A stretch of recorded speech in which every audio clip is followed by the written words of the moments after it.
যুক্তরাষ্ট্রের মিনিয়াপলিসে ফেডারেল এজেন্টদের গুলিতে 2 বিক্ষোভকারী নিহতের ঘটনায় দেশ জুড়ে তীব্র সমালোচনার মুখে অভিবাসন নীতিতে কিছুটা নমনীয় হওয়ার ইঙ্গিত দিয়েছেন প্রেসিডেন্ট ডোনাল্ড ট্রাম্প। স্থানীয় সময় বুধবার 4 ফেব্রুয়ারি এনবিসির নাইটলি নিউজকে দেওয়া এক সাক্ষাৎকারে ট্রাম্প বলেন, আমি বুঝেছি যে আমাদের হয়তো কিছুটা নরম মনোভাব প্রয়োজন হতে পারে, তবে আপনাকে কঠোরও হতে হবে।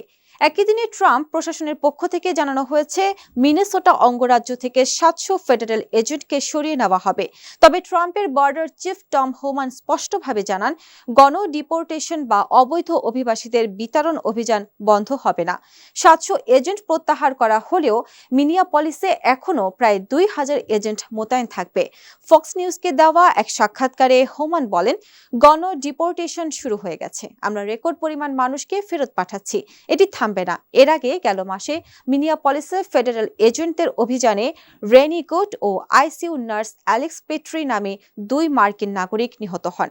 ট্রাম্প এই ঘটনাকে অত্যন্ত দুঃখজনক বলে অভিহিত করলেও ইমিগ্রেশন অ্যান্ড কাস্টমস এনফোর্সমেন্ট ও আইন প্রয়োগকারী সংস্থাগুলোর প্রতি পূর্ণ সমর্থন ব্যক্ত করেছেন।